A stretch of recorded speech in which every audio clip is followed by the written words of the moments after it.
Support comes from ServiceNow. AI is only as powerful as the platform it's built on. With ServiceNow AI platform, your AI, data, and workflows all work together, connecting every corner of your business. To see how you can put AI to work for people, visit servicenow.com/AI-agents.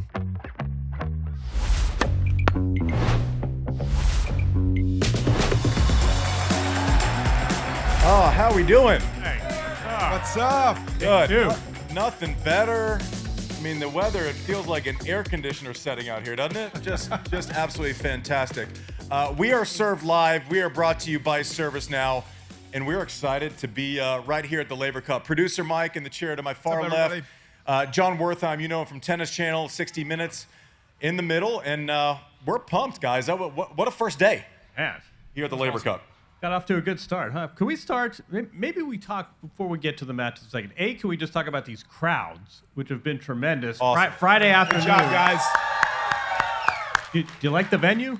You like this building? The venue's insane. One, everything that this guy Federer does is just first class.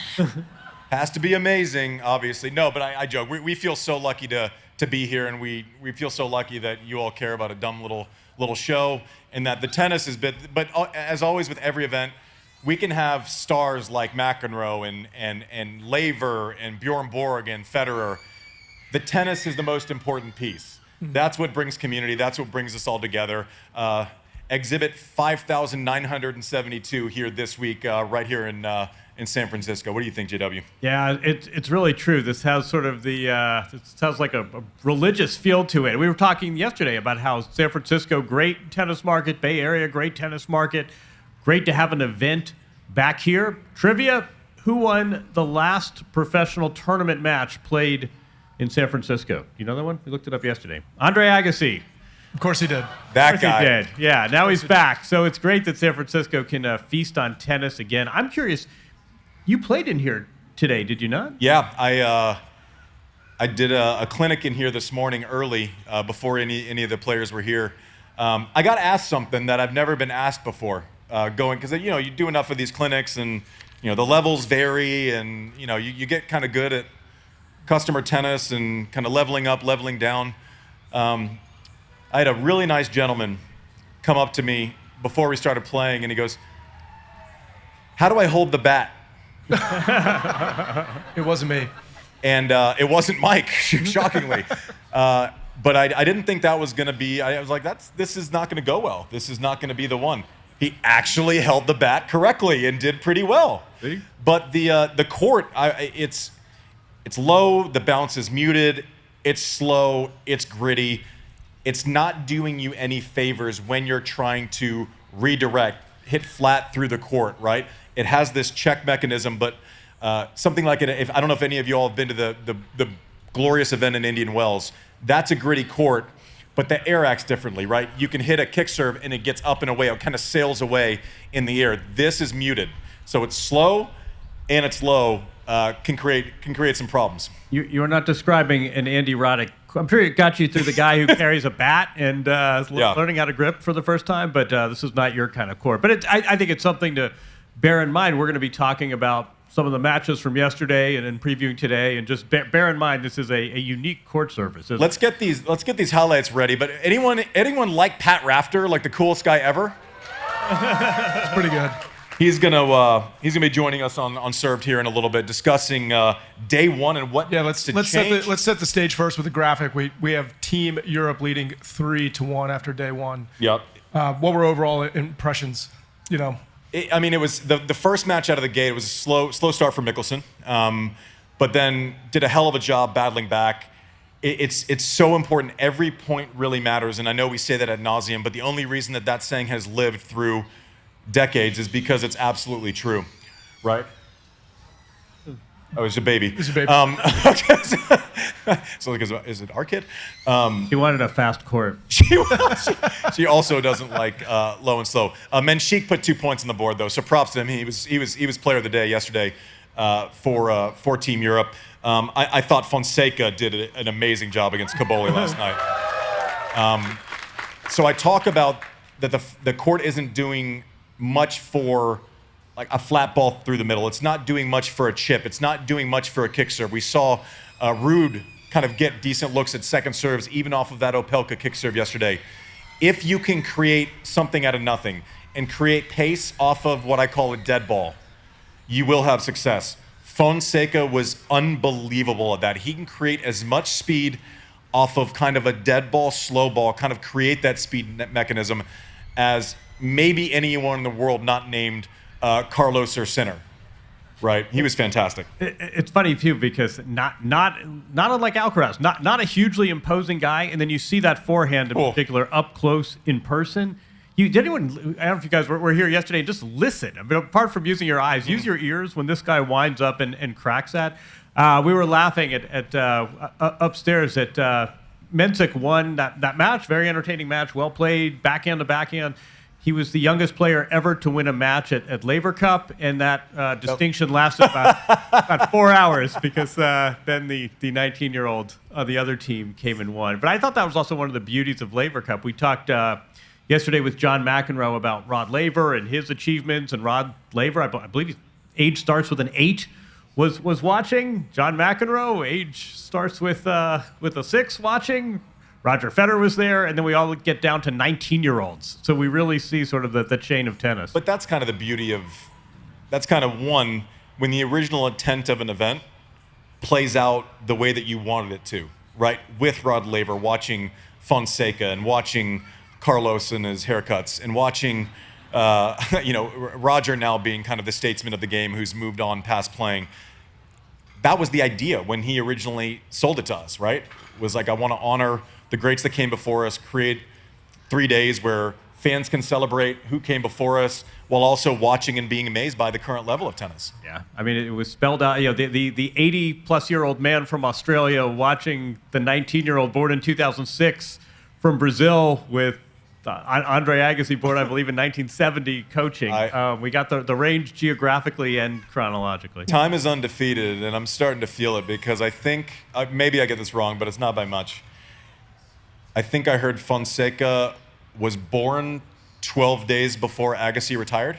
Yeah, correct. 2006. And Agassi played till he was 36, just so we're clear. It wasn't as if he was a dingbat like me who retired when he was 30. So you remember 2000? Wow. All right, we're gonna go have a drink. That's humbling. Well, let's get the day one highlights. He was born in 2006. Yeah. So let's roll day one highlights, guys. Let's get the highlights. Obviously, Johnny Mack and Rod Laver starting us off. But right here, you look at Opelka hit that kick serve. That's normally up and away. Ruud gives himself space. That's a tough one to fight off. Even though Opelka wins this point, this is not the type of point that Opelka wants to play, where he's moving sideline to sideline, up and back. Even though Ruud loses this one, that's the kind of point he wants from Opelka, right? He wants him trying to cover as much ground as possible. Thank goodness Andre Agassi's backhand is better than his vertical leap. But right here, you see Ruud switching directions, again, playing behind the big fella. Casper Ruud served 80% first serves, I think. When you outbot the serve bot, it looks good. But listen. 8%. Wait, look at that's pretty funny. Are you guys seeing these statistics too? If we close I said before this match, one player is going to hit 126-mile-an-hour serve to start. He's going to not get broken and not only serve, like Andy said, look, 88% of his first serve points won. We have a Scandinavian serve bot in our midst. Yeah, the bigger stat is if you're winning 69% of your second serve points, you are not going to get broken. Let's roll to the next one. Mensik and Mickelson. Mickelson found out really quick that you weren't getting a lot of love coming in on this court, right? Like that shot just set up on a grass court that slides through. We talked about how he needed a fast start. He did not get it. Mensik was on point the entire time. See, that ball just dies. That is not bouncing up. That drop shot will be available. Some guy named Carlos might use it tonight against Taylor Fritz. So even this ball, like that's a stab, but that's not what Alex Mickelson wants when he's coming in, right? He wants something, even though Andre liked it. But here we are again, kind of flattening out. He's committed to going in here, but that's just too much time. Even though Alex wins this point, and to his credit, competed his butt off and fought back, got through to the third set breaker. But we're going to see here later in here, like coming in on this, as that just sits up, that's too much time for someone who has a skill set of a Jakub Mensik. Finishing it off here with a big serve. That was a big one. He set the tone early there, Mensik, and he needed that one. He hasn't been playing great, didn't play well at the U.S. Open. But when the chips were down, props to Alex Michelsen, competed well. But when you look at that second serve points won number again, you will not win tennis matches on the Pro Tour if you're defending your second serve at a 32% clip. That is a stat that rarely lies to you, that and first serve percentage. What was your takeaway from this one, JW? Yeah, first of all, Mensik had that great Davis Cup a week ago against the U.S. This is our Miami winner. It's been a bit of an uneven season, but boy, he likes American hard courts, and that backhand is right up there with the great shots in tennis. That was very impressive. Let's do it. Let's roll to the next one. Little Caboli Fonseca. We had some Fonseca fans here yesterday. Here today? There we go. They're always somewhere. They're always some. That is a joke. That was 4 feet behind the baseline, off the short hop, and made a mannequin out of Caboli. And we're going to see that throughout this highlight. When he has time, when this kid has time, he creates such speed. He laid sod over that one. That was like a wet blanket. He's had better forehands than that. But covering the court here, that one's like got him midway through that volley. Caboli knew that he was beat. And just a little bit of flair says, "Let me hear you, San Francisco." And then I'm going to do that. That's a joke.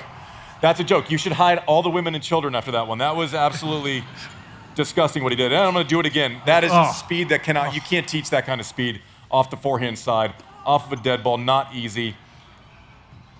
I'm going to say it, not an original opinion. This kid's going to be pretty good. Fun to watch, especially on this court. There's product market fit with that one. I know Andre Agassi liked him getting Team World on the board here.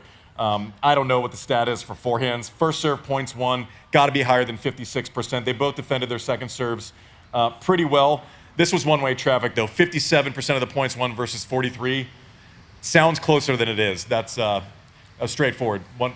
Downhill skiing for Fonseca. It was also in the how, though, because he was down a break in the first set. It was actually down 4-3 and then ran off the last 3 games of the first set and then ran out this match. Caboli's, this guy was a week 2 player at Wimbledon, week 2 player at the Open. Yep. This was a real talented opponent, and Fonseca, I think we may see him again in this competition. Yeah. What do you think? And he will be playing singles tomorrow. That is an absolute guarantee.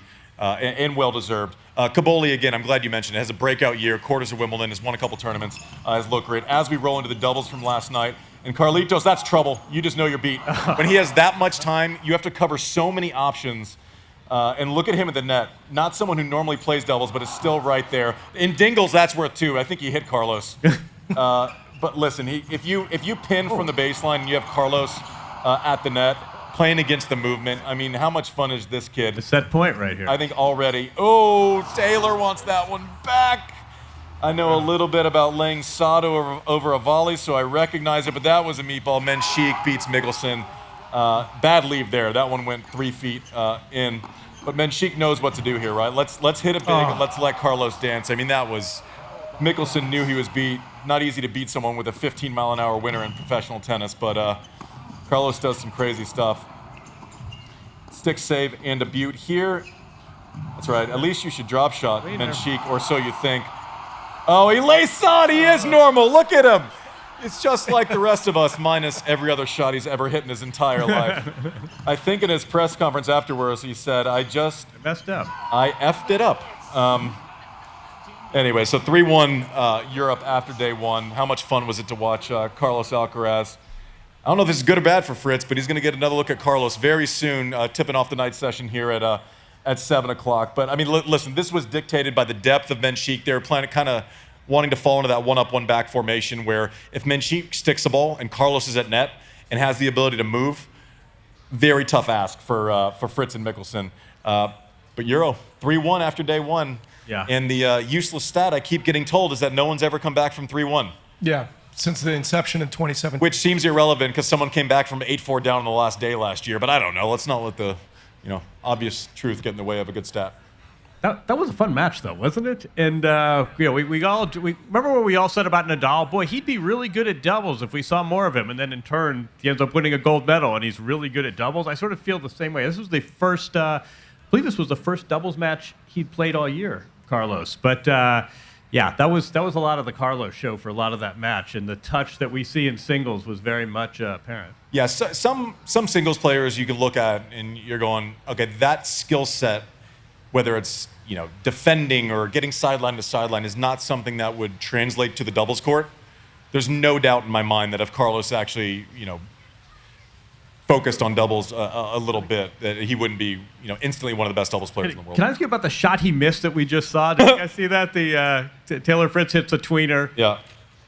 Put us on the other side of the net. The player you're facing has his back to you, and suddenly the ball's coming your way. Well, so it's a little different. So there's a lot of times I promise professional tennis players don't miss balls like that just because they're not good. So if you're actually running that back, so Taylor gets he didn't hit a great tweener. It almost would have been easier if he had firmed it up, because the cadence coming in is a little bit easier. That one goes slowly, but what you don't see is Mickelson, as soon as Carlos is about to hit it, shifts left about 2 feet. Right, so Carlos still normally takes that, but all of a sudden, if he's going to stick it middle, and that was the original intent, which I would guess that was based on the result, Mickelson shifts 2 feet to the left. All of a sudden, at the last minute, he's trying to put it out of reach for Mickelson and kind of play it back towards Taylor again. A lot of moving parts. It's not just because he doesn't know how to hit a floating volley. Constant movement. At this level, you kind of have to play 2 shots ahead at all times. How much is strategy going to change going into day 2 now that they've all played on this court, or at least most of them have, especially in doubles? Yeah, I don't think they would have been surprised by the way the court was playing, just based on the fact that they had plenty of court time over 3 days. This isn't a tournament like the U.S. Open, where you show up and there's 256 people in both draws and everyone's fighting for court time. It's wide open. There's one show. This is Laver Cup. So I don't know that the strategy changes. I'm interested to talk to Pat Rafter when he comes, because I think the way that it worked today was Team World had to post first, and then Jannik Noah's team, Team Europe, got to basically say, okay, we have, they've posted Demon, Cerundolo, and Fritz, so we can choose anyone from our team to match up with us. So it's an advantage for Team Europe today in the matchups, which resulted in Zverev, Demon, Runa, Cerundolo, and Fritz. They counted him with Carlitos. And remember the points increased with each round, Yep. so the stakes went up, and it'd be interesting. I don't know if we can talk about the schedule later, but some of this too is time of day. This is like playing in a major where you get a first court call and at 1 o'clock, but these matches will go late as well. So I wonder if time of day doesn't impact this as well. Yeah, I mean, a little bit. I mean, they would have. I think you would have been strictly looking at. Okay, so like if you're the captain, we'll ask Rafter when he comes, but if you post Demon, you're going, okay, I'm not going to take Zverev against Fritz, because the head-to-head in that matchup has been, I think, 4 in a row for Taylor or something like that. So let's avoid that. So that had to be a pretty obvious decision. Runa had to get in the game. Seemed like a win against Cerundolo, and if Team World puts forth their best player, it's like, okay, well we have this guy named Carlos. We could probably counter that. So. I'm interested to see. He'll probably tell me it's the matchups they want, but I don't know that these are the matches that the Team World wanted. Another feature of this that we all like so much is we hear sometimes very intimately what the captains and what the other players are telling their teammates. Did anything strike you yesterday? I don't know if you caught Andre had some very pointed, I think, wise instruction for Alex Mickelson. What struck you about the captains yesterday? Yeah, well, I know he was trying to get Alex Mickelson to shorten up the backswing on some returns earlier in the week. He wanted him to, I guess, keep getting forward. What struck me the most, just watching Andre yesterday, was how little vertical leap he has. It was like... And it's 7 feet high. 6'11". Well, let's just be fair. Like, Andre is very self-aware. If I have the self-awareness of Andre Agassi, I don't know that I'm testing my vertical leap against someone who's 18 feet tall, right? So that was probably the biggest mistake that I saw from Andre the last couple days. But Andre knows a viral moment when he sees it. I'm a little curious. I mean, Andy and I have seen this drill before, but part of the appeal of Laver Cup is sort of a mainstream product that people can understand and they can appreciate as a first-timer. What jumped out at you yesterday? I think that being able to see headliners all in one place right in a row and a schedule that's really great, and seeing top tennis, but also being introduced to younger talent in the same pool, and then hearing how they interact, with their coaches and their co-captains. I think Caboli had a moment on the bench in his match where he talked about, he was feeling the pressure by playing in front of Roger. and like just to hear that humanity of a player. When you see them on screen, you don't think so much about, what they're feeling. I mean, I feel the same pressure. Yeah, and I'll tell you though, like my experience with it, and not even playing in front of someone, but playing. Like I remember the first time that I played Andre, I was still in high school, right? We played Miami. I win my first round. It's a Sunday night. We get booked night session in Miami, and I had to kind of check myself from. I'm looking across the court, and I'm seeing like that pigeon-toed walk, the thing that I had like copied a million times in my garage. Or you look over at Pete for the first time and you're playing with him and he's kind of doing that little pump fake before he serves and giving you this one. All of those little things matters, and it's kind of like a pinch yourself type moment. We're going to kill a little time here before Pat Rafter. If you think of a question, raise your hand, especially this front row, so we can hear from you. But what are you interested in seeing for the rest of the day? And also, 3-1 sounds like a huge deficit. The points double today, right? That's one match, right? Demon goes out and takes care of business. We're even. It's the beauty of Laver Cup. You can always kind of get the it's first to 13. Get the scoreboard. Today, So we still have plenty of time. And if you're Team World, it's an easy sail to just go. Listen, we win 2 matches. We're ahead again. So I think that's part of the beauty of the format. JW. Yeah, I mean, to me, the other thing that really struck me was, you know what it was? The decor. It's that couch. That players go to tournaments, and obviously there's a field there, and their colleagues are on hand. They're on the other side of the net. But it's like when you go to work and your colleagues gather around you and look over your shoulder. The fact that you are trying to impress your peers and your coworkers, and they're 10 feet away from you. Not to mention Andre Agassi and Jannik Noah are your captains, but look at this. The proximity of your closest rivals, cheering you on. Imagine if Fonseca played the U.S. Open and Carlos Alcaraz, Taylor Fritz, Casper Ruud go down the line. We're right there in the first row of the court cheering him on, and in some cases perhaps hoping he would lose. I think that couch is whoever came up with that deserves a bonus, because I think that's really one of the secrets. You know who else deserves a bonus for his support of his team last night? Who's that? Was Alex Zverev wearing sunglasses at night the entire night? Inside. That was. For the record, we need them here. This is not a fashion statement. Felt like a desperate play for an Oliver Peoples deal.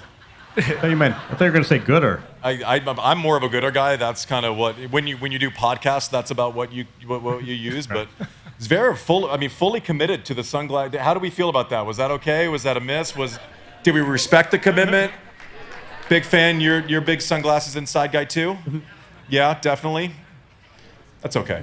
It was cool. I saw a cut up on social media that showed the 2 benches watching the same point, and when it happened, you saw them both. All right. There we Speaking go. of the devil. As important as that is, let's put our hands together for 2-time U.S. Open champion, former world number 1, Pat Rafter.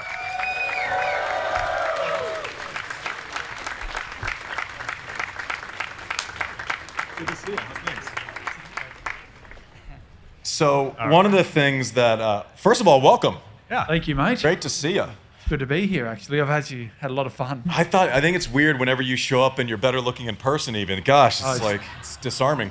Andrew, please. One of my favorite things that happened at the U.S. Open, and I'll level set, like we're all kind of walking around doing corporate stuff, so we're kind of just in the orbit of each other. And Pat shared with me that he goes, "Oh, mate, I got the dates wrong. I thought Laver Cup was next week, so you had to go kill some time."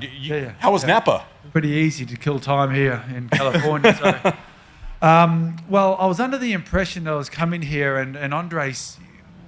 Let me go back a step. Andre said, "Come and do the Laver Cup with me. We'll have some fun." I said, "Well, what does that entail exactly?" He said, "Well, probably drinking and consoling ourselves every evening about what just happened."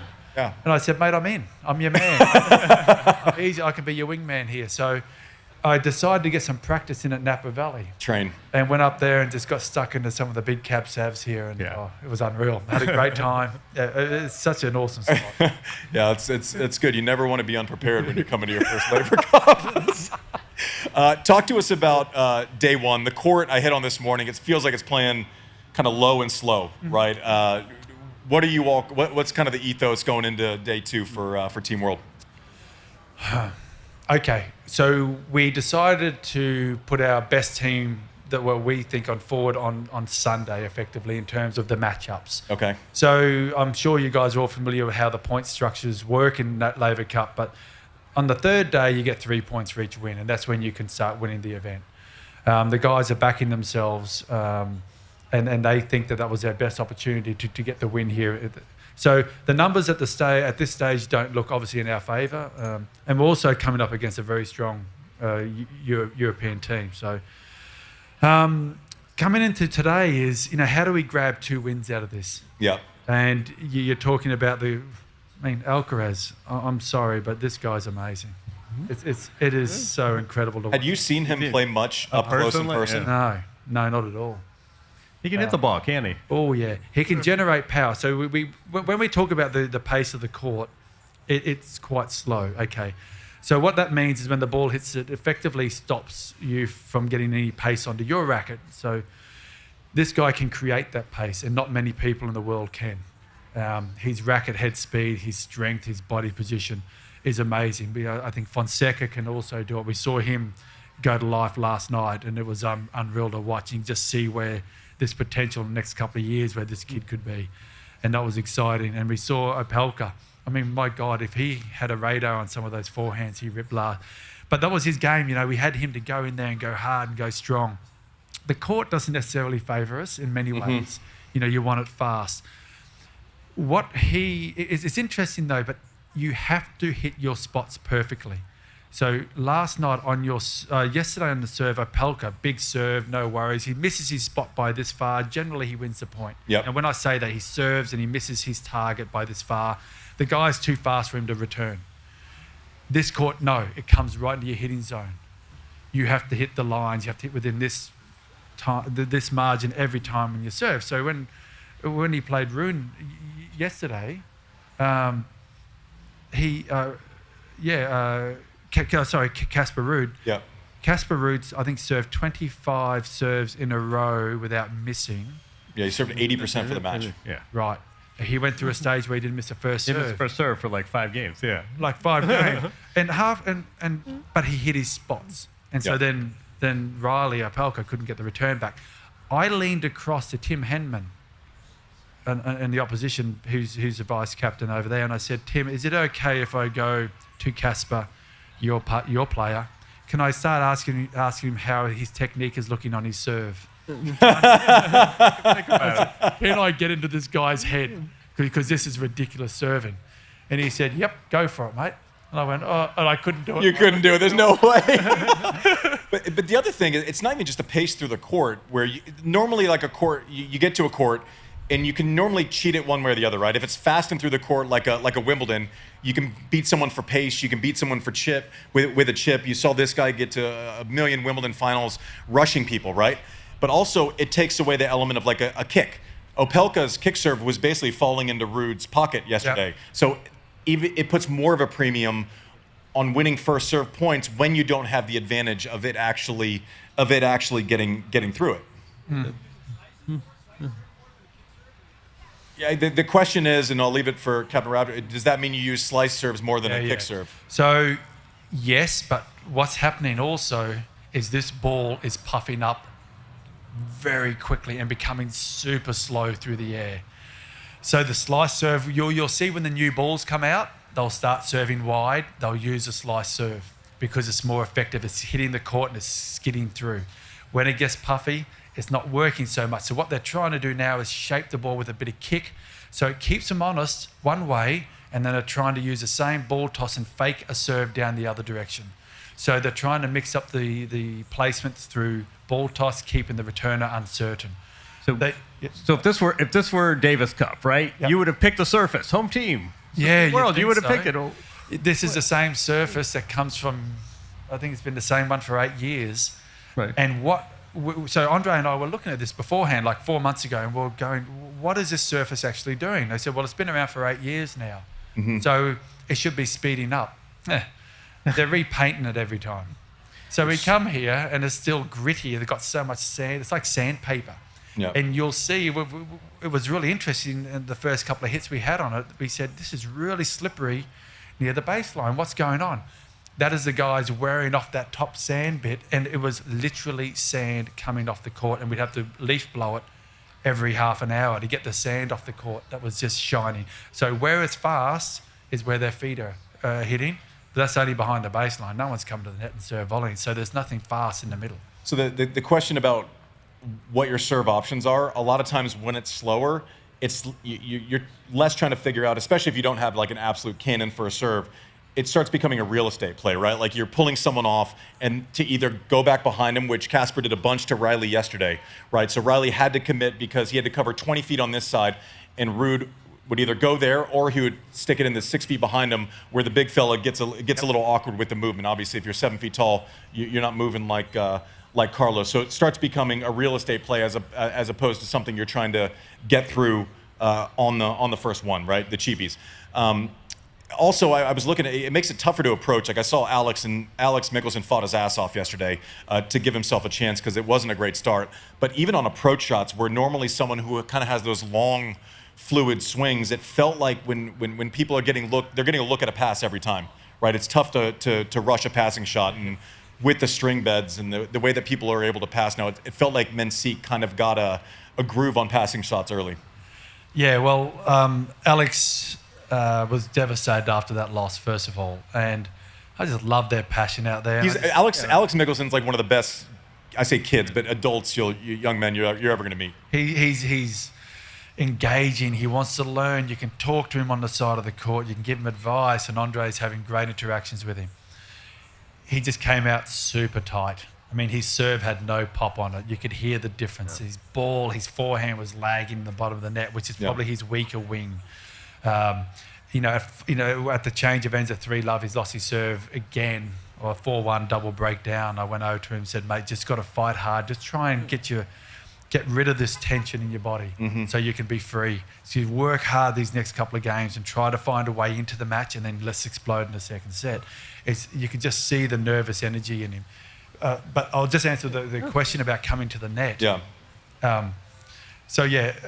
Everyone on the bench last night, they said, look, no one comes to the net. We're not coming into the net. This is crap. Everyone's getting past. Look at this. And I said, well, how about you come in on a slice for once? Let the ball die. Every one of you guys are doing is ripping a ball hard. It's Rafter ball. Did they know? They don't know what a slice backhand is. Did they know? I was about to say, did they know what a slice was? I cannot teach these guys in 3 days how to hit a slice bloody backhand. Right. Come on, guys. There's a way. I'm sort of shaking my head, and every time they look across, why are we coming to the net? And I said, maybe you should stay back. Talk to us a little bit about. You obviously take this job. Andre asked you to join the team. No brainer, in my opinion. Talk about expectations and what has kind of been what you expected, and what has been something that was completely unexpected from this experience. Okay. What was totally unexpected for me was just the total and utter engagement of these players. Yeah. And how much this is so important to them. Oh, I'm loving it. I get actually pins and needles thinking about it, because I was trying to buy into the event sometimes too. How does this sit in the calendar? How does this sit in with these guys playing 52 weeks a year, traveling around the world, thinking, come to Laver Cup, what does it mean to them? It means a lot. They have really invested. So every time these guys go on the court, they're playing for their team, and they really feel it. The passion's there. Andre and I are super pumped, and I'm actually a little bit surprised at how much I'm into it. I'm getting off the seat quite a bit. In Davis Cup, when I was Davis Cup captain, I think I sat there like a zombie for 4 years. Just went, no worries. But I'm so into this, and it allows it to happen too, the interaction part of it. So to me, that's been a bit of a surprise. And what I was hoping for, which probably, it might not necessarily be a surprise, and it was probably more hope, I guess, was the fact that these guys are really willing to learn. Some people you can't talk to. You get into Davis Cup, I know, with my guys. Name names. Yeah. Okay, no. All right, your buddy Nick. Yeah. We don't. Oh, sorry, but Andy and I on the same That's okay. page. No one watches this show. It's fine. Saturday morning. Yeah. Yeah, so I can relate to Andy's stance on Nick a bit. Yeah. So anyway, I'm enjoying the camaraderie of the team. Yeah. I'm really enjoying the buy-in, the different personalities all coming together for a common goal of winning for Team World. And what you're getting out there is real, guys. Now, the results might not always go our way or the way your way or whatever it might be, but I can tell you 100% is genuine. And the guys are busting ass out there to get the best result they can, and we're loving it. That's great. Say more about that, because I think that's a really interesting component. When you were Davis Cup captain, you knew these guys' hometowns, and you're from Adelaide, and there was this national bond. This is different. I mean, there's a 19-year-old from Brazil. That's far from Mount Isa. That's a hike. How are you building rapport and building this team environment when you don't have the sort of natural bond of country? Well, the first years, just trying to be present and be and show them your personality, what you're willing to do for the team, your investment that you're going to put back into it, and then you're hoping that they're going to accept it and then buy in. But a lot of it has to come down to their personality too, huh? Like, are they willing to make a little bit of a sacrifice to come together as a team? Because it's such an individual sport. Now, it might seem a weird thing for me to say as a sacrifice, but it sort of is sometimes when you become so selfish in your own world as a tennis player, which we are. And now you're coming together as a team. And I know some of these guys have nearly all of them actually are really invested in Davis Cup. Alex de Minaur as well. He's, one of the, I would have loved to have coached him in Davis Cup. He would have been just so much fun. Getting back to that question, I'm trying to think where I was going with it all. Basically, just bringing a melting pot of culture together on a team, as opposed to all kind of being from the same place, same time. But talk a little bit about, we touched on Fonseca there for a second, but we just did the highlight packages before you came along, and people were able to watch on that monitor. He hit 6 forehands last night where the jaw drops. Like, the amount of pace he's able to create, and you feel like he's kind of learning how to play tennis in real time, but you can't teach that kind of speed off the racket. I mean, I'm not saying like let's make the comp to Carlos, because that's always unfair, but I'm just saying, of the guys on earth, Sinner will do it every once in a while. Carlos can snap one off from anywhere. Fonseca, with this court when he has time, I mean, it was crazy pills last night. Do you know him? I've met him. I got to meet him in New York. We played. He pitched in on when we were doing Has-Been Night in the Open before the event started. So you spent a little bit of time. Yeah, he was fantastic. And it's actually it's for real. This kid, oh man, if he was your son, you'd be so bloody happy. That's like the nicest thing you can say about someone. Yeah, seriously. What a ripper, man! I want to have tears talking about him. He is such a nice kid. Like, seriously, I cannot say enough great things about him as a player, and I hope he becomes the player that in 2 years' time, it's going to take him a little while. What we saw last night, I reckon he's halfway there. And that's what's exciting about him. But a lot has to go right, huh? Like, he has to stay fit, he has to stay healthy, he has to take... all his attributes, to me, are pointing to one of the greats. I'm hoping that he becomes that third player that comes up against, Sinner and Alcaraz soon. Disruptor. A disruptor, but winning majors as well. And I'm such a fan of his, mate. Let me ask you a quick question. You know how in school, like, the freshmen know all the seniors, but the seniors don't know the little kids? No, so you're hang playing. On, hang on, say it again. What's a freshman? No, he's sorry. New. Grade, the little. So a freshman's new and the senior's been there for a while, right? Yeah, year one versus year 4. I should have done the Aussie equivalent. So you probably didn't know there was a teenager in Florida. No. He was actually asking you what's school. No. Yeah. Yeah, you learn stuff until you. I didn't. Come up with a startup. Say tennis? Where was I going with this? You have a few years on this gentleman to your right. You're a few years older. So you probably didn't know much about him as a junior. He knew everything about you. Yeah.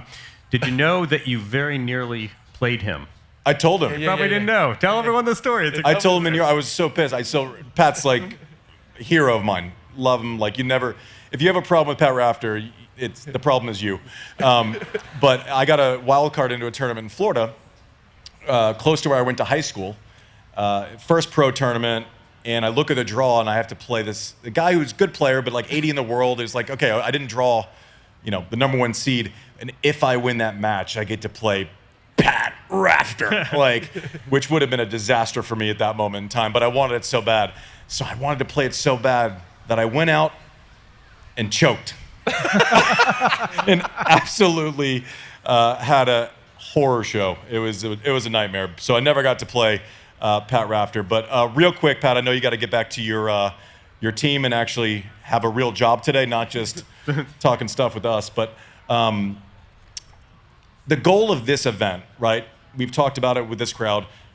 The ideal behind is let's connect the generations. Let's start at Rod Laver, and then let's get to Fonseca, who's born in 2006, and let's just create a melting pot of tennis generation. Let's give an excuse for Mac to hang out with Borg for another 7 years.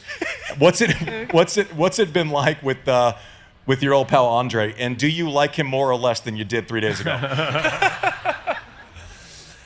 I think still the same. He's, I've always really liked Andre and really respected him, and I've got to know him better, but it doesn't still change. The more I get to know him, he's so open, he's so honest. Yeah. He's real. He's gone through a lot of stuff in his life, and he's come out the other side. And not a lot of people come through that side like he has. He's got perspective, and yes, he's got his demons, but he's open, he talks, and I love it. And we're just having these really cool, open conversations. But as I said, I think it's always been the same. I've always had a lot of respect for him. And, if I'm really happy that it's him I'm doing it with. And Yeah. I looked at everything that's going on, and there's no way I want to be the captain. I want to be under someone like him. If you did it, something like that, where, that big personality and can really relate to, so many of the American guys as well, because it's such a strong American team that, Andre is just that they know him and he's such an iconic figure. But as a person, mate, he's pretty special. Huh? Yeah, I totally agree. I was lucky enough to kind of have him be a mentor when I was first coming up, but it can. Let's just also call it like it's a lot. Like, I know we played a pickleball event, that's its own thing. So, insert joke here, I think is what it says on the monitor. But I would get 5 paragraphs analyzing paddles and weighted things. But who cares? Give it up for Pat Rafter.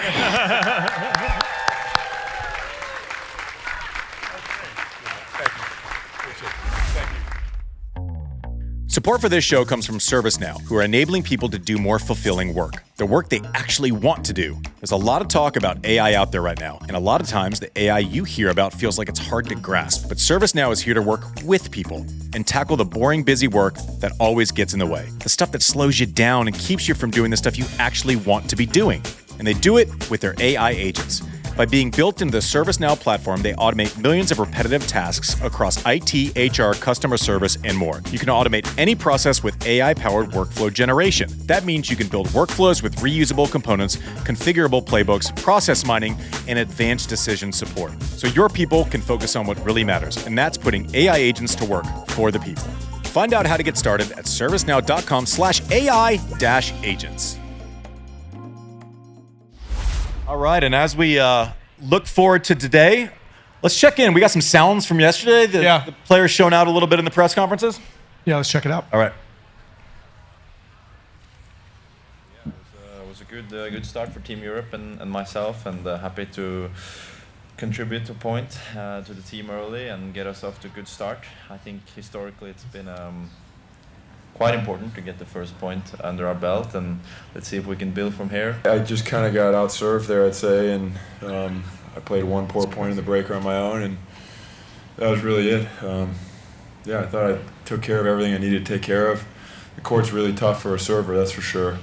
But I thought the way I played would have done the job, or given me the 50-50 chance that I like against just about anyone. I mean, it's crazy. It's literally a show, it's a great vibe.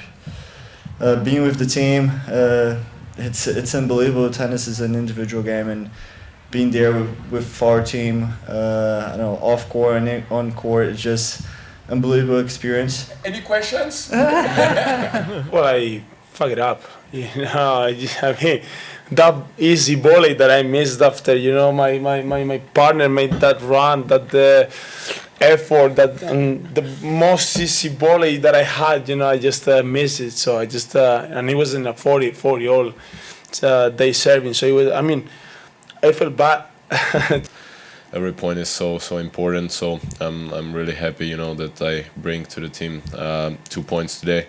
Well, it's been a great day altogether. I think it was a great day of tennis. You know, the quality of tennis was very good. We up 3-1, but you know, it could have gone, you know, many ways. You know, the matches were very close, and a lot of different style of play. And yes, I'm very happy, and you know, to sit with these guys. You know, so.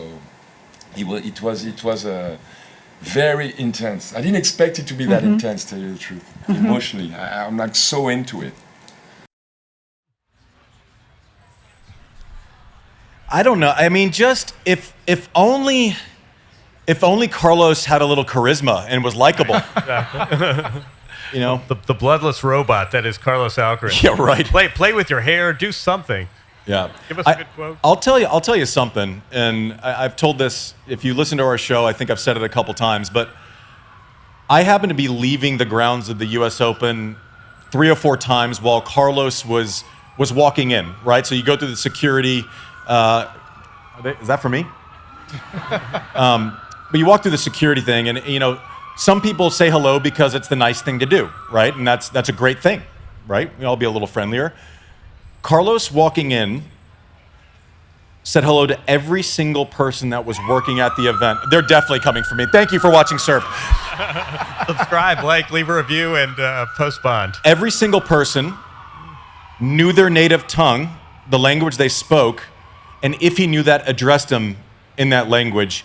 Every single day.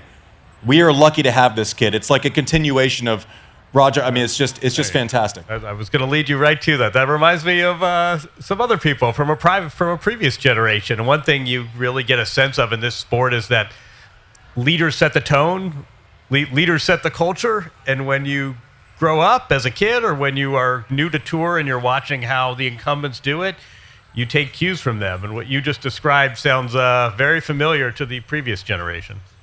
Yeah, it was just. Go ahead, Mike. I was going to say another thing I took away from the soundbite was Rafael Nadal saying that, you know, he got outserved, which is like a shocker. Tough.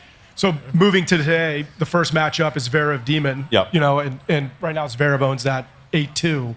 But do you think this court neutralizes that advantage a little bit? Well, you want a factoid real quick? Yes. 8-2 Zverev. The 2 times de Minaur beat Zverev, they were both cups. They were both team format. They were both. They wasn't Laver Cup. Ooh, you got him there. They were. Ooh. See. You got him. Pretty good, right? You hit him. But what do you make of that match? You hit him with again? it. Yeah, our theme for the day is the court as well. It's a little different with so Opelka in his serve. I don't think it's the same because Zverev actually likes playing on slower courts. He does great on clay. The ball's not going to get up and away on his forehand. Demon is not going to be able to serve through this court. Zverev's going to be able to make a lot more returns. Zverev actually hits his spots and doesn't rely on spin going away from you, right? This court is like it's steel spin, right? So like a Pete Sampras, you think about how his serve slice would just keep going and it never stopped, right? It never really got to your pocket. So then by the time it got to your racket, it was kind of like a glancing blow and you're fighting spin both ways. Zverev actually has like a flat kind of pop serve, right? Where if he hits a spot, it's going through the court no matter what. I can't imagine that. Team World had to post today, so we're going to post what we post and kind of react tomorrow. But I don't think they're going to be excited about the matchup with Demon, just because Zverev can defend his serve way more than Opelka can against someone who can switch directions. I think the question for me is, how is Demon going to play? Everyone likes to say, oh, he's really fast. He's kind of a defensive player. That's not true. That's kind of lazy analysis. He hits the ball flat through the court. He uses his speed to get forward. Almost more than side to side. So he is going to have to make someone happen because Sasha is more than happy staying in those longer rallies. He's like the modern day 6'6", 6'7" guy who actually is not scared to kind of stay in those extended rallies. I think Sasha is the favorite in this matchup. Yeah, and after that we got Holger versus Cerundolo. Their head-to-head is 1-1. What do you see there? It's an interesting matchup, isn't it? It is, and Cerundolo, we've talked about it, and I mentioned it, and then Pat made me look good by saying essentially the same thing with the people that can create speed off of a dead ball, and he name-checked Alcaraz and Fonseca. Cerundolo can rip the ball on the forehand side. He will be able to create more speed. Rune on the backhand, if he gets time, can rip it, but we're talking about just creating speed off of a dead ball.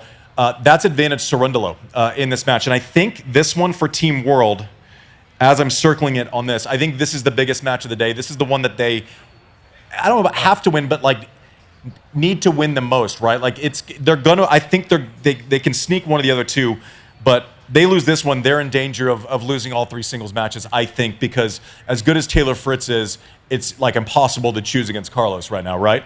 But the Cerundolo matchup, I actually think this court suits him okay, and Rune is his variance between playing good and when he's not playing well. It acts a little bit more like a heart rate monitor, right? It's not a murmur. It's kind of peaks and valleys a little bit more. I think Cerundolo will actually be able to create a little speed on this court. That's it. I mean, I think if Fonseca is going to be our standard bearer and Carlos, maybe it's not quite there, but that Cerundolo forehand is a real weapon. Again, these are two guys I think that they're bigger than you think they are. They don't necessarily. I mean, I think Holger's about 6'2", and Cerundolo's about 6'1". They don't necessarily, it doesn't translate that way on TV, but these guys can both slug. It's interesting, but I don't. Maybe I didn't follow you. This is a critical point you think for Team World. For Team World. Yeah, I think Cerundolo needs to come through and win this match. Of the 3 matchups, so you can imagine, okay, World going, all right, let's post this today. We know who they're going to counter with because Zverev didn't play yesterday, Rune didn't play yesterday. So it's just a matter of, they probably expected these matchups, right? They knew this is going to be a tough day. You heard Pat immediately say, day 3 is our day. And that's not because he's overly confident about day 2. They weren't going to post Zverev against Fritz because of what we said about the head-to-head. It was probably always going to be this. They probably wanted to post Carlos against Fritz also. I like Carlos in this match. I don't think it's a horrible court for Fritz against Carlos. Carlos is going to have a harder time playing the ball up out of the zone with Taylor, and we all know when Taylor has it in his zone, Rip City, right? He can actually create speed through the court. The drop shot from Carlos, if the ball checks and he has time, when Carlos has time, right? Let's say that we're playing against each other right here in the first row, and I'm Carlos, right? The ball comes, and then all of a sudden, you have to cover 15 feet quickly in either direction because you know he has 100-mile-an-hour power in his forehand. So that means you have to check back with your movement, right? You have to get into a defensive position where you're ready to defend the corners. And then all of a sudden, this kid slides his racket underneath it and plays a dropper in front of you. And now you're dealing with 20 feet this way, 20 feet this way. You have to check backwards and then all of a sudden run against your movement and cover the 20 feet ahead of you. On a slow, gritty court, it will open up Carlos's drop shot more so than on a grass court where it slides through, where Taylor can create more pace. Yeah, I'm going back to what you said yesterday about how head-to-head, which is sort of what we first run to whenever we hear a matchup, sometimes it can be misleading, sometimes it really isn't particularly revealing. And you said the where is almost more important than the how many. But at the same time, I think with this, it's 3-0 Taylor Fritz. So Taylor Fritz has never beaten Carlos. They've played at Wimbledon, totally different surface. But good match, tough 4-7. Best of 5, good match. They've played here. They played Laver Cup. Yep. So it's interesting to look at their history, and though Taylor hasn't gotten on the board, I think he can actually take some sources of encouragement from that. Well, the other thing, let's give Taylor Fritz his props. This guy goes into every match. Did you hear the man? Let's give Taylor Fritz his props. But there's not a match he walks into which he doesn't think he can win. Right, even Andre said it. Like he thinks he's going to win every match. Oh, I'm down 3-0 against Carlos. I've lost 11 to Novak. I'm going to win this one. Like he has that mentality. I wish I would have had it. I was maybe too sober about my thought about matches, but Taylor, you know he's going to leave it out there. He comes every week. He plays a heavy schedule during the year and always has during his entire career. We're talking 35, 40 weeks a year doing something, and he shows up mentally every week. That is not easy, and I know we like to talk about the American men and all this. Taylor Fritz is an absolute winner as far as attitude goes and the way he shows up and plays every single week. That being said, I don't know that you can bet against Carlos right now. If he has time, There are just so many tricks that you can account for, even what we just talked about. And then that's before we get to backhand. That's before we get serve. He's happy to set the table. You were asking questions about serve earlier. He's happy to set the table with that wide kick serve, because then all of a sudden Taylor has to cover. I have to haul ass back to the forehand. He can hit the inside dropper. He hit it this way. It just gives him so many options. So I think it's really tough to go against Carlos. Someone who's going to have a long day as we're looking at the matchups. I'm going to ask you about that. First up, and then last match, Demon. He's got to play first singles and then last match again in doubles with Mickelson. Rune and Ruud, are they going to get along? Is this smart? Is this good? Is Noah's like therapy sessions and the centering yourself? Is this going to work? This would be an impressive feat. It's a Scandinavian pact that's been made. Can you explain that a little bit? That joke for just a little. They've gotten in fights before on court. Which actually, to his credit, I think Casper has mentioned that as well. Yeah, there's a bit of a rivalry between these two players, one from Denmark and one from Norway. But now they are on the same side of the net. It's kind of an interesting doubles match. I mean, three guys. And you want to talk about and Alex de Minaur playing second. What do you do if you play the first singles match and you got to come back at night? You stick around or you go? No, I think your teammates understand that you need to kind of separate the day a little bit. If I'm Demon, I'm probably going back to the room for a while. Kind of take yourself out of the space. You play your first match. Maybe you need treatment. So this doesn't account for like body work and what needs to happen. But yeah, I'd go back if I was him. But knowing Demon, he's such a team guy. He'll probably be right there cheering on his teammates. We're being told they have cold plunges and hot tubs inside the Warriors facility. Maybe he's just hanging out here, living the lap of luxury. I mean, it's definitely a lap of luxury inside this. And by the way, I meant to say this in the opening remarks when I said I did a clinic in this building. What a victory the Chase Center is. Like, what a place to see a sporting event. It's absolute. Yeah, just make it the home of Laver Cup, right? It's that easy. Permanent home. Easy peasy. Now you hit on something. I don't know that the rest of Earth would deal with that, but it's like a residency at the Sphere. Tennis is just going to come here every fall. Yeah, you want to impress me, Federer? Put it in the Sphere. We're pandering now. But it's just an absolute victory of a place to watch it, see it. Everything has been first class. Yeah, there's just, I don't know if you guys sense this. Is there something a little bit cruel that when you're on the backside, you have this gorgeous view of Oakland, and the Warriors can see where they used to play, and then they move across the bay into this beautiful home. But no, this arena, and not just in tennis terms, I mean, just as a sporting venue, this is absolutely as good as it gets. Glad you mentioned the cold plunge, by the way. That's kind of finding real favor in tennis lately. I do it every day. How long? 50 degrees? 2 hours just to intimidate people. What do you? Just to more and more players though. I think I heard 3 minutes, 50 degrees seems to be the. Is that what you do? Yeah, I do longer than that. But yeah, I mean, listen, as we get smart, I mean, one of the biggest things that's changed in tennis is there's like no stone left unturned, right? We get constant data feedback. We get constant work with our bodies, hot, cold, and now it's at pretty much every facility. I remember we used to have to go at the U.S. Open. We would go fill like one of those big towel bins that are like huge, full of ice, and just sit in it. Times have changed a little bit from the days of the man Rod Laver. What do you think the score is after today, JW? Who does doing the math Team Europe win 3 out of 4? I mean, you hear 3-1 and you think, oh boy, this is going to get, and then you realize you have this accelerator clause. So if Team World can split, I think you're right. I think a split is a win for Team World today. I think. So that would be what? That'd be 7-5. So 7-5 when everything's triple is basically you may as well be tied, right? You might as well be tied because points are worth 3 tomorrow. So I'm thinking if you're realistically, if Taylor Fritz can beat Carlos, that's great. That's a great win. That's a real signature win. That's going to be tough, but I think the matches you pegged and the double match, who knows? I mean, I do going back to Ruud and Rune. That is one of the beauties of this. That give us some context. You guys can. The what? Oh, our surprise guest is here. We have a surprise for you. We can ask him about the residency.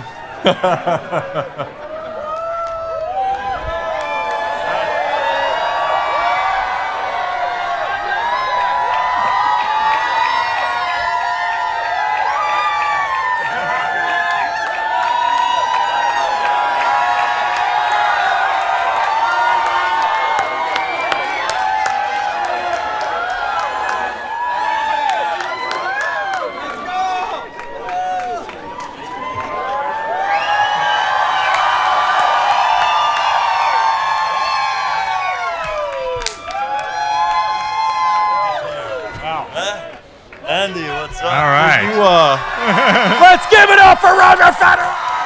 Woo! Well, it's good to see people have already forgotten about you. Yeah.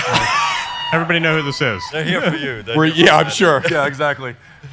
You're just in the neighborhood, or what? What's going on? I was I was just at the coffee over there, and then they said, "Why don't you quickly come over?" So we appreciate you. It's good to see you. Welcome to Served, our dumb little podcast. I know, finally. You know that it's a dumb little podcast, or what podcast? I said a dumb little podcast. A dumb I know. No, I know it's a podcast, but not a dumb little one. I like it. Thank you. You're doing a great job, you guys. I've been saying that.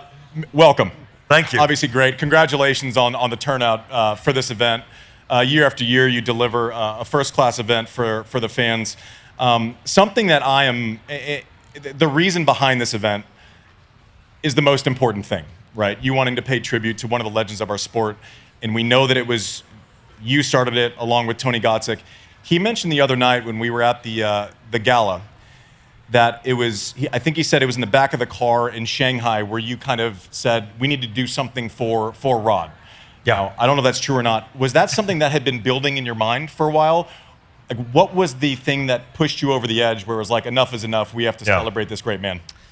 Yeah, I mean, I think exactly, and that's why we're all here, because there was an idea, and the way I always thought about it was that, when you're in tennis and you're retired, like us now, you could do a podcast like what you do right now, It's what I do. It's not what you do, obviously. No, but in all seriousness, either you're a coach or a commentator, in many ways. And then, okay, you could maybe be a tournament director, you could own a tournament, but it's kind of, the spectrum is not very big. Yeah. Like when you go to other sports, I feel there is loads of things to be done. And in tennis, I feel we forget the legends of our sport. We don't see them enough. We don't include them enough. And I've always been a little bit sad not to see all the heroes that have paved the way for us. Yeah. So on a more frequent basis. So anyway, so that was always something that has lived within me. Then of course, if you look at prize money as an example, that's risen like in an incredible way. I think Rod Laver made maybe a few $1 million. Alcaraz already made 15 million just this year alone.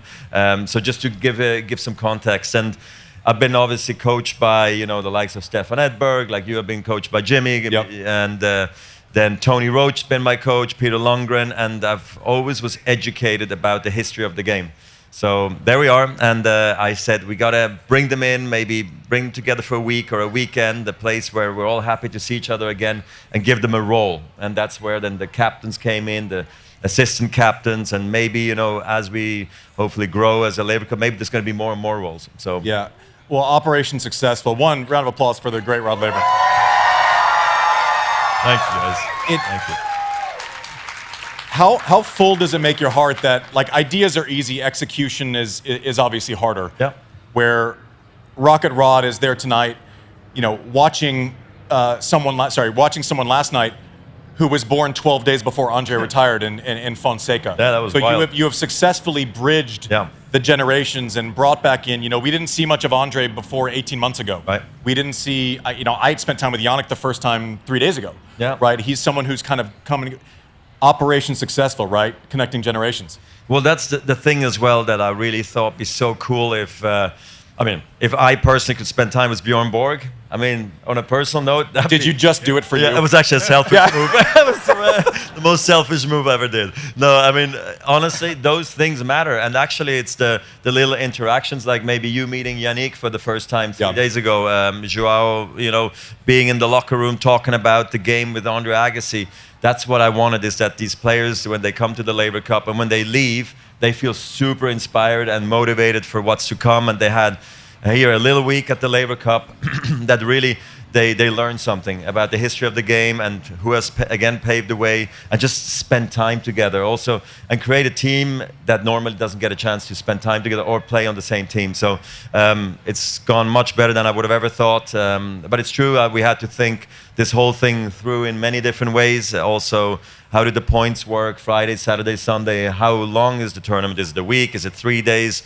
How many sessions, etc. So we have to think of every possible scenario. But it's been a fun process, you know. I like those kind of things. Yeah. And you've created this tennis festival. You mentioned the interactions and the generations, but also this is competition. There is an intensity here. Yeah. Did you know that the players were going to buy in and it would have this kind of heft? Yes, yes. There was not going to be clowning around, giggling. We can do other things for that. We can go play an EXO together once and have a good time for that. But the good thing for me personally, of course, was also being part of the inaugural Laver Cup, being there, you know, in the early years, so I could set the tone as well of how I would like it to be played. Because I always feel if you, I don't know, buy a hefty ticket and you come watch the greatest players on earth play tennis, you want to see them play tennis and not be a bad clown on the court. Yeah. Now, so that's why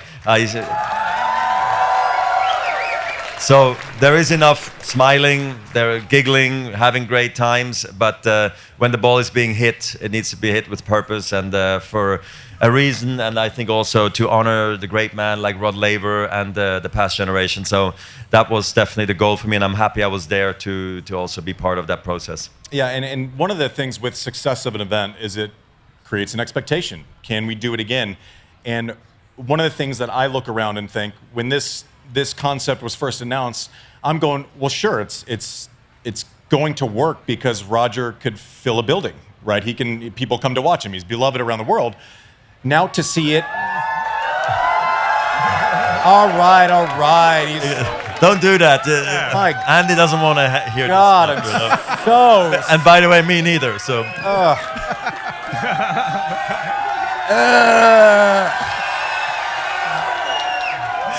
I'm so sick of it still. No, but in all seriousness, you playing makes sense, right? We can fill a building. To see how this thing has lived on past your participation, I have to think that probably was viewed, okay, this is a speed bump, this is going to be a challenge. When I take myself out of the building and we can't kind of be world's home team, it's another challenge. Yep. You have to be happy. People like Carlos coming through and filling that very void. much so. Yeah, I'm obviously incredibly pumped up that Carlos is here right after winning the US Open. I mean, it's amazing for the people here in San Francisco to get a chance to see him and being on the team. It really, I mean, it means a lot because as we know, if you're a tournament organizer, you know, anybody can pull out last minute. There's no guarantees, you know, so that he's here and he's actually excited and the whole team is here. He didn't just come in all by himself, even though we also suggest that. So he completely immerses himself into the team environment aspect. It's big. And you're right. I mean, and the questions are completely fair as well. Is the Laver Cup going to be successful, you know, post Roger when I'm not on the tennis court anymore? And those early years after my retirement also were a little bit tricky, you know, because the press were asking those questions. How is it going to go? Are the players going to show up? And you don't have the answer other than you say, I think so and I hope so, you know, and I'm going to try my best with my contacts and we treat them nicely and the fans will appreciate it and we'll hopefully be at the Chase Center and have like the most incredible week and you hope that that's enough, you know, and then of course the change of captains as well. That's kind of a tiny risk because we're not going from John McEnroe and Bjorn Borg to just some random person. We're going to other legends like an Andre and Jannik, and I'm happy that we navigated, it seems like now, well through this process, which is great. Talk us through some of the strategic factors. Obviously, I said that there was a vote for just to make it a residency in Chase Center and just play it here every year. This crowd seemed to like it, but I said you might piss off Earth if you do that. But talk through strategically about the impact, how you kind of vet where to go and where you're going to take this year to year. Look, it's a decision or a discussion we have frequently with Tony and the team. It's obviously way easier to just say like, okay, let's do San Francisco every year because build up such a massive operation for just 3 days is pretty crazy to do, you know. But I do think it's worth it to bring tennis to certain markets maybe or certain cities that maybe haven't seen so much tennis in the past. So that's obviously one thing that resonated very heavily with me. Now I'm contradicting myself because we're going to London back next Is there tennis next year. normally in London? Well, I'm not so sure. So we thought let's try it out and see if they like it. So, I mean, look, it's gonna be great, you know. But of course, you could do several years here, several years in another place, or you always rotate between, let's say, I don't know, San Francisco and London. You could look at that, or you could go to. Or you could go to the Grand Slam sites that I think also would be amazing to host it around the 4 Grand Slam sites. So, but I mean, they obviously see tennis, so we're still a little flexible on what it is. But for the time being, I think being here, being in London, and then I don't know where we're going to go. Eventually, it would be amazing to go to maybe Asia, South America. It'd be nice to take this thing around the world. You played your last match here at Laver Cup, and we have some footage that hopefully our team will roll here, but.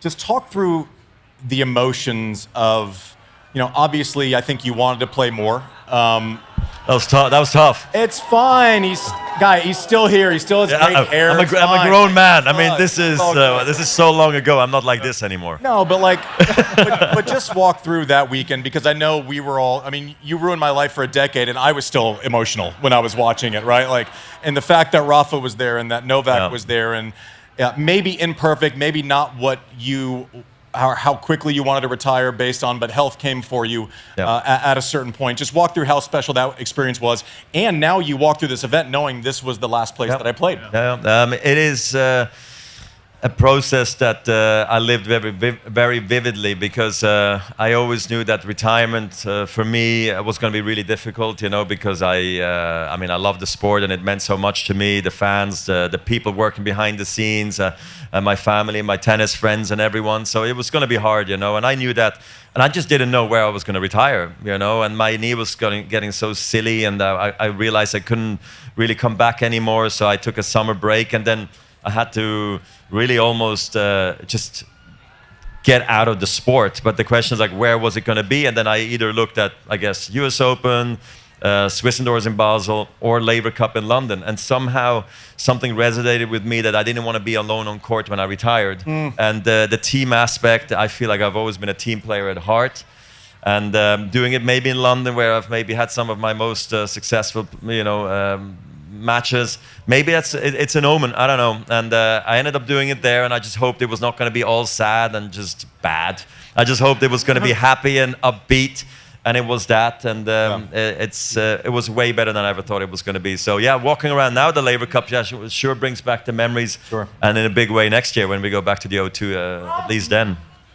You weren't just not alone that day. You were sharing a court with your great rival, with Rafa, and now there's some murmurs out there. Maybe a little Federer-Nadal. I mean, well, we've been talking a while. The test audience seems to like it. Since maybe playing in EXO, but I saw him in the summer, and I asked him, when's the last time you played tennis? And it was in November. So he's not ready. We need to, I'm not ready really, I guess, to a certain level, but it would be nice to get on court together, not just with Rafa, but with you, Andy, or with anyone really, because I think it's nice to spread the love for tennis and inspire the young generation and be around the people. I don't know, I love it. So I had to take a bit of a break, you know, from just being on court, and maybe now it's time to maybe soon rip the Band-Aid off. I'm not sure, but I would love it, and maybe if... Yeah, we'll see. Okay, so I know everyone, like, you always hear, yes, Roger, and this, yes, okay. I'm going to shoot you straight. Tell me. No one wants to see that shit, man. Okay. I'm obviously joking. Everyone wants to see that. That would be amazing. So one of the things, we sat down with Rafa on this show, and obviously his respect for you is well documented, and I know that respect goes. Was he good on the podcast, by the way? He was fantastic. Was he? Okay. Oh my gosh, he was. I watched it, of course. What are you talking about? I don't know what you. I assume you're not searching YouTube in your spare time. Like I don't never know. I got time now, you know. But he was fantastic. But you mentioned your knee, and then he mentioned his injuries, and it's like. He took his, like, just so everyone knows how hard the players are playing for you in there and how rough this is physically, he took his shoe off. It looks like there's an animal living inside of his foot. Like, it is. I know it. I've seen it. It's disgusting. It's like, I would say you should see it, but I wouldn't wish that on anyone. It's absolutely disgusting. One thing that I think you have completely undersold is I think a lot of players, when they get hurt, will put out an update every step along the way. I know that your knee went bad, worst, really bad. I saw you in Boston in 21, the year before you retired, and you were hiding your crutches to take photos. Yeah. Those crutches don't need to be on the picture. Your knee was terrible, but talk about kind of the mental gymnastics of being relatively healthy for your entire career. Yeah. And then having to deal with this kind of physicality for the first time. And it's not a new story. Yeah. Athletes have to go through it. But what was your personal journey with it, and how does it stand now? Are you it's a great question because I was always famous for he's never injured, he doesn't have... Never retired from a match, by the way, is one of my favorite stats in tennis.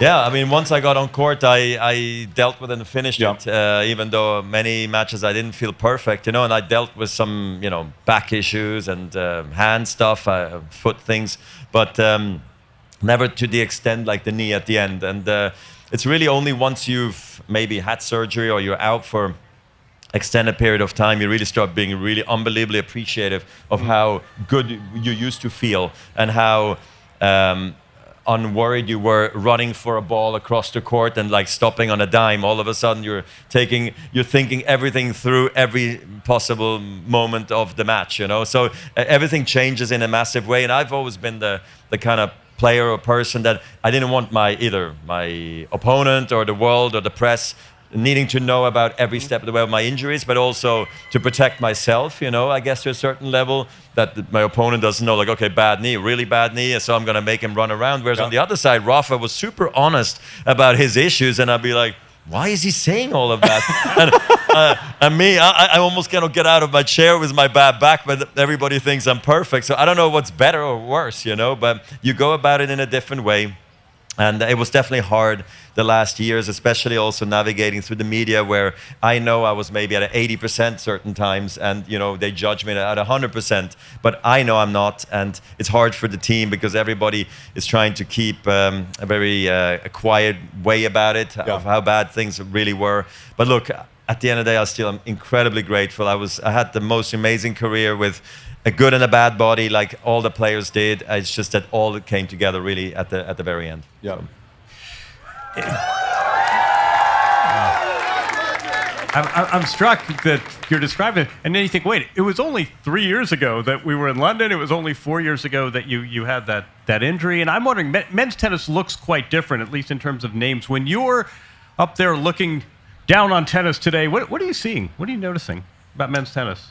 I think, more baseline slugfest, just more heavy hitting. The old slugfest. It's full on, baby. And it's forehand goes big, backhand goes big. Forehand goes big, backhand goes big. Back in the day, we used to have,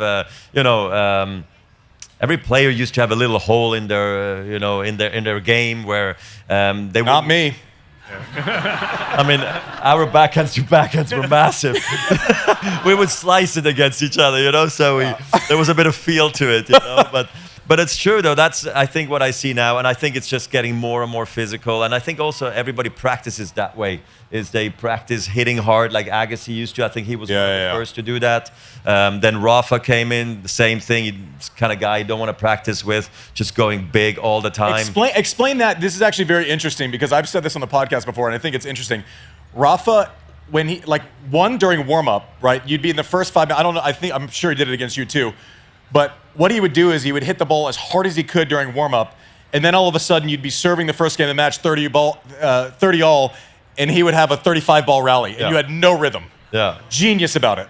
Yeah. And you couldn't practice with him because it's the same thing. Yeah, exactly. I really didn't like it. And same with Andre, actually. I didn't like practicing with Andre because it was just like bang, bang, bang. And I'm thinking, well, it would be nice to roll a couple, hit a few, slice a few. And it's none of that, And it's like 3 big shots and the 4th one just rockets past you like that. And anyway, that's not how I train, That's also not how you do it. I mean, we have high intensity, but we do different things. So it's incredible, actually, how we all can practice and play in different ways and actually get to a successful place. So. So I forget your question? Did you have a question? It's a great Oh, answer. yeah. So yeah, I mean, about how the game is evolving. There are two guys, obviously, that have taken the baton, and Carlos is Carlos. I feel like there's great returning. I don't know. I feel like they return so easily nowadays. Yes. I don't know if it's conditions that are a bit slower, or they just better off it. You know. Well, you don't see people just dump returns that Right. often. I mean, I it feel used like to be- making returns was hard. You know. Now I feel they stand there and they go. Yeah, it was harder for most of us too. Yeah. That's why I slice. If You you know, I thought just it was hard. just get it in. You know, just float it in there and Yeah. figure it out. What do you think about, so as the game changes, obviously we saw like I don't want to say an overcorrection, but in the 90s, there was a lot of talk about the conditions are too fast. Yeah. And we're basically just watching people walk back and forth because Becker's serving huge and Ivanisevic is serving huge. Yeah, and Sampras. And Pete's serving huge. And I actually remember our first two Wimbledon finals. I remember 04, you're coming in after the rain delay, you're coming in all the time. Like you used to make the adjustment, you start coming in all the time. And then 05, I'm like, okay, I'm expecting kind of the same because it worked for him. The conditions I thought were much slower to where you played that match mostly from the baseline, right? Is there a need to correct court surface to bring in different elements of the game? Yes. Definitely. I feel like you're on the fence. No. I just had this conversation this morning, you know, with Riley Opelka. I told him it's not okay, and I fault myself because part of the decision making of the court surface speed here, but it can't be that he's kick serving on the outside indoors against Casper Ruud. Casper Ruud actually can go back, even has that option indoors to go return Riley's serve, which is, you know, probably arguably one of the best serves in the game right now. And he returns it from hip height and just hit its cross-court passing shot winner on the return, on the break point. Yeah. I feel like it should be a little bit more difficult to be able to do that. And I think that's why we, the tournament directors, we need to fix it. We need to have not only fast court, but what we would want to see is Alcaraz or Sinner figure it out on lightning fast, and then have the same match on super slow and see how that matches up. And that's how the ranking points used to be. Remember, back in the day, only 12 tournaments counted, so everybody would play on their favorite surface. They would stack their services. Yeah, and then they would sometimes meet. And those were the best matches, you know, when you had the attacker against the retriever. And now everybody plays similar. It's because the tournament directors have allowed, with the ball speed and the court speed, that every week is basically the same. And that's why you can just go from winning, I don't know, French, Wimbledon, US Open, and just play the same way. And obviously my bias is going to shine through here, but there's some tool, and I'll forget what it is, but it's similar to like a step meter that measures greens in golf. Davis Cup back in the day, they used to have that, and there was there was this little thing they used, and it had to be, it basically measured if the court was too fast. And I said, that's great, that's responsible. I go, now show me the measurement for when it's too slow. There's none. Didn't exist. It didn't exist. Yeah. Like, we've never thought of that. I go, that's the problem, right? Yeah. Like, we need variation. We need because then, I mean, you're telling me someone like a Sinner or Alcaraz, with how talented they are and how great they are already, figure it out. they're going to figure it out, and it's going to be more fun to watch. I think so too. Obviously, I understand the safety net that the tournament directors see, making the surface slower is for the weaker player. He has to hit extra amazing shots to beat Sinner, whereas if it's quick, he can only maybe blast a few and at the right time, and he gets past, you know. So that's what the tournament directors are like. Oh, I kind of like have Sinner and Alcaraz in the finals, you know. It kind of works for the game. That's the thing. I was going to say that's the entire thing. Is basically you give a surface where, you know, it kind of exposes Carlos's paintbrush even more, where he has time and he can play all the variety of shots. He's going to win on slow. He's going to win on fast. But I think we'll get there again. I feel like I hope so. Yeah, well, I think we'll figure it out. Let me ask you a big, sprawling, sweeping question. What's it like being Roger Federer in 2025? What does a normal Tuesday look like now?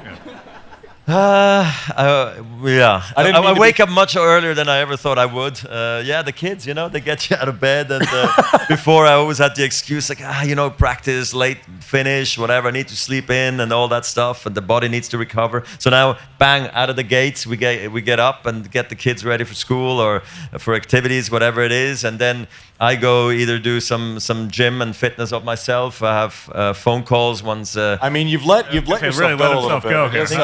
Yeah, I mean, just Must be. tighten that shit up a little bit. No, just maybe. Okay, I'll work on it. Yeah. I'll work on it. Thank you, Andy. I'll tell you the truth too. but- Please don't.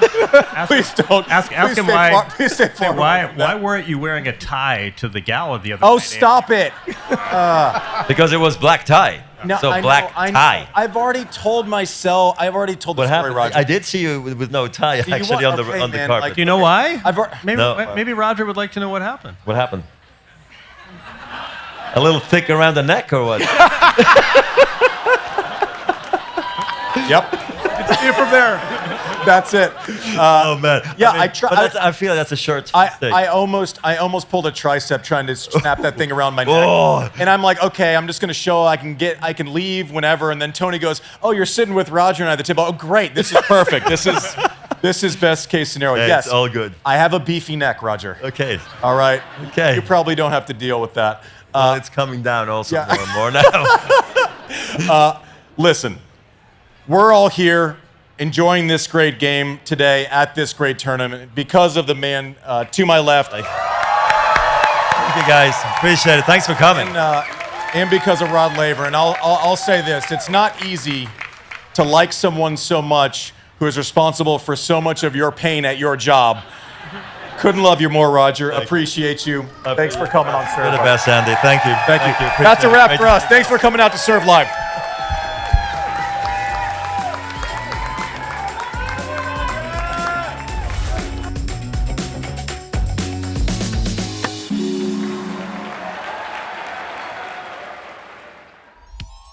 Thanks to ServiceNow for their support. ServiceNow wants to help people do the fulfilling work they actually want to do. Work like hosting this podcast. You know what people don't want to do? Boring, busy work. Now with AI agents built into the ServiceNow platform, you can automate millions of repetitive tasks in every corner of your business.